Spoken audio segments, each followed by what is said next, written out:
Relaxa aí, gente. É revisão, mas...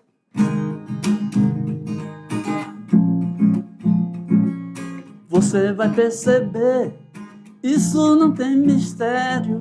Depende de você, levando o estudo a sério. Entenda que a beleza é um caminho de luz. Entenda que a surpresa é você quem produz. Arte é tão legal, arte é tão legal. Você vê diferente o que parece igual. Arte é tão legal, é tão legal. Oh, viu aí? É nóis. Agora nessa calma, nessa tranquilidade, nós vamos fazer a nossa revisão, que depois vai ter aí as nossas atividades, né? Então, e vamos lá. Tem 3 livros de apreensão aí da imagem, né, que a gente vai rever aí para você ficar aí com a mente bem tranquila, não é? Vamos nessa. Então, aqui, ó, você tem a leitura de imagens, tá? Então, você tem a imagem na pintura, a imagem na fotografia e a imagem na publicidade, tá? A imagem utilizada para vender, para provocar desejos nas pessoas, né? E tem aqui o registro dos momentos reais aqui, né? E a pintura como uma expressão do artista, né? O artista imagina, pá, e tal, né? Já aqui a gente já vê aqui o pintor aqui fazendo uma outra leitura dessa primeira imagem aí, né? Mas vamos lá, vamos ver a técnica da coisa toda, né? Como a gente já falou aí, ó, vendo? Já relacionando aqui essa pintura, já relacionando aqui essa fotografia, e já relacionando aqui uma outra imagem de propaganda das sandálias, né? E vamos nessa. Então, nós aprendemos que existe um roteiro que um estudioso, um pesquisador norte-americano chamado Robert William Ott, da Universidade de Penn State, que criou esse roteiro aí e passou para nós aí, para a gente utilizar quando for dar uma olhada assim, nas obras de arte. Você pode descrever, vai fazendo anotações, né? Aí você observa mais também, analisa, aí faz uma leitura formal, interpreta também, tudo que você for pensando, vai escrevendo aí num bloquinho, né? E aí depois você vai atrás de informações para fundamentar e para contextualizar, para saber quem foi que fez, qual foi a intenção, quais foram as circunstâncias, né, que a pessoa fez aquele trabalho, né? E aí, né, vamos ler a fotografia, né? Do ponto de vista da fotografia, essa leitura da imagem, você tem 3 níveis de apreensão, você tem sentimentos que a fotografia produz, né? Você vê uma fotografia, vê uma pessoa bonita, uma pessoa legal, uma pessoa feliz, né? Se for uma pessoa que você gosta, né? Um consenso nacional, né? Mas se for uma outra pessoa, né? Você pode até ter sentimentos, você pode até ficar chateado, né? Bom, só para exemplificar essa questão de sentimento, que existem muitos outros sentimentos que podem ser produzidos. Pode ser produzido um sentimento de constrangimento, de dor, né? Você vê a imagem de Jesus na cruz, você fica com dó, tem vários sentimentos ali, né? Então vamos nessa. Ver a foto, identificar o seu motivo e aquilo que foi fotografado, realmente tudo isso aí também faz parte dessa nossa leitura, né, da fotografia. Aí surge então, através de tudo isso aí, surge a diferença entre somente ver a foto e ler as fotos. Ler é buscar o significado, né? Buscar a verdadeira a transmissão, né? O texto que existe ali através da imagem, né? Não se esqueça que a leitura, a escrita, começou com o registro de imagens, desenhos, de imagens que depois foram sendo associados, foram melhorados até chegar ao ponto das letras que a gente está vendo agora, né? Ler uma foto é lançar um olhar atento àquilo que a constitui como linguagem visual. Trata-se de buscar a unidade melódica entre suas luzes, linhas, direções, escalas, volumes. É ver tudo, né? É buscar entender tudo. Então, agora nós vamos ver o roteiro da imagem para ler a imagem publicitária, né? Então, a imagem publicitária ela tem mais ou menos 3 pontos de vista. Tem que ter uma super qualidade visual, né? E aí você vai prestar atenção no que está dentro, né, da imagem, né, dos limites da imagem, e o que está fora também, porque tudo faz parte. E as convenções culturais, né, que toda a imagem publicitária ela se utiliza dessas convenções aí para poder mexer diretamente com as pessoas, né? Eu tenho necessidade de uma inverter, né? Por quê? Né? Aí você vê vários inverters lá, cada um com seu desenho, com sua imagem, ou então se vê um catálogo, diz, não, vou ficar com essa daqui, isso aqui deve ser a melhor. Só pelo que você está vendo, antes mesmo de ir nas informações técnicas, né? As pessoas geralmente não vão muito atrás das informações técnicas. E aqui a gente chega no final da nossa revisão, rapidinho a gente volta com as nossas atividades.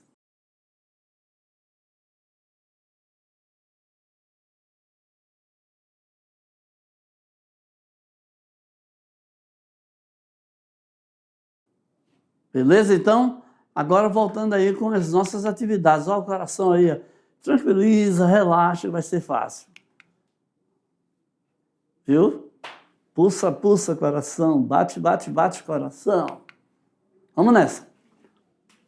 Durante a aula, a professora, entre aspas, explica que as imagens artificiais podem ser bidimensionais, como a fotografia e a pintura, ou tridimensionais, como uma escultura. Também destaca que existe uma linha que separa a imagem do que está fora dela. Ou para essa pergunta aí parece que vai ser fácil, hein?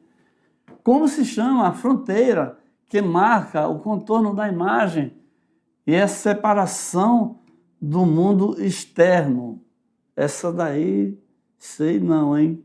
Acho que todo mundo já sabe, né? Não tem, né? A fronteira, né? É a moldura limite que a gente viu na nossa aula. Beleza? Então vamos partir para outra um pouco mais cheguei aí, né? Que a gente parte de uma mais fácil para a mais difícil. Em sala, os estudantes analisam a obra A Morte de Sócrates, do Jacques Louis David. O professor pede que eles observem a composição, as cores, a perspectiva e a ilusão de volume antes de interpretar a cena. Existe perspectiva, existe volume, né? Que cores estavam lá? Eram 10 pessoas com roupas lá, né? Enfim. Só para lembrar vocês, tá? Segundo o roteiro de Robert William Ott, qual a etapa corresponde à observação das técnicas da composição e dos detalhes formais da obra? E aí, você lembra? Né? Vamos lá. Então, é a parte de analisar. Né? Quando você está analisando, você está procurando observar as técnicas usadas, né? Como foi que ele juntou aqueles elementos, né? Compor é juntar, né? Dos detalhes formais da obra. Vamos para a nossa terceira questão. Em uma propaganda de chinelos, sandálias, havaianas, A imagem faz referência ao quadro Abapuru.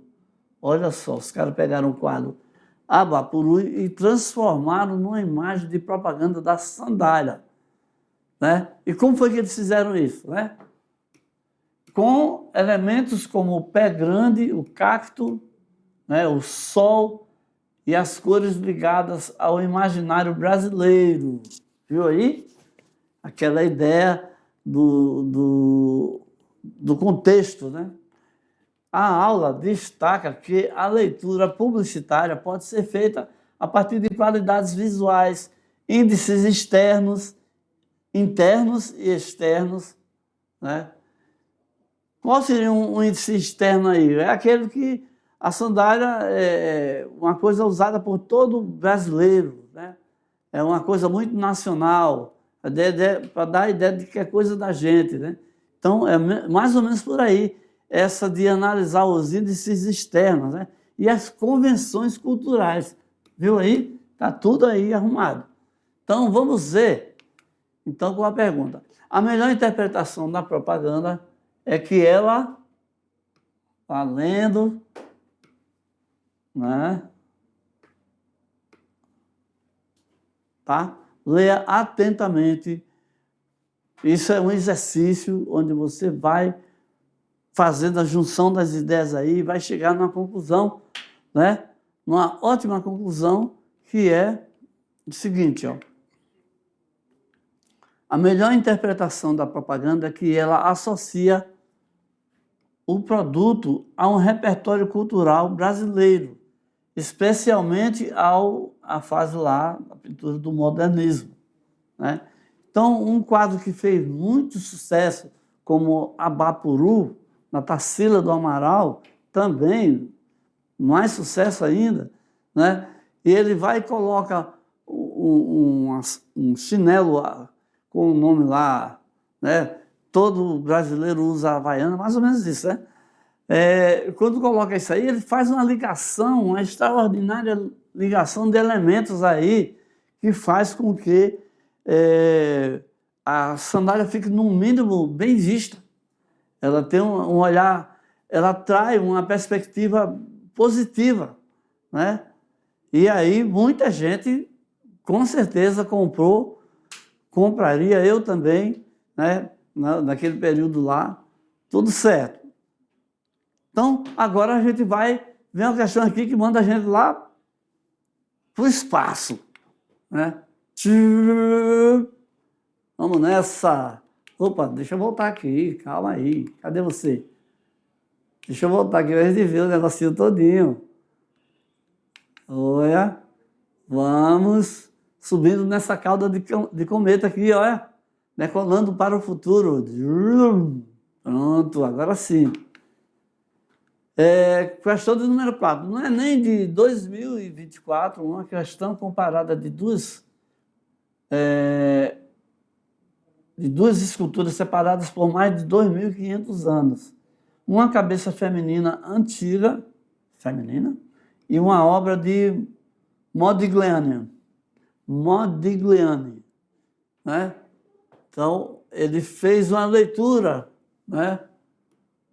Ele fez uma releitura, né, dessa escultura grega, né? Baseado nessa aqui, ele produziu essa outra aí, né? Pessoas pequenas afinou mais a cabeça aí, né? A leitura pode perceber semelhanças visuais entre as imagens, não é isso? Afilou, exagerou bastante aí no nariz. Vamos ver o que propõe aqui. A leitura comparativa das duas esculturas, separadas por mais de 2.500 anos, indica...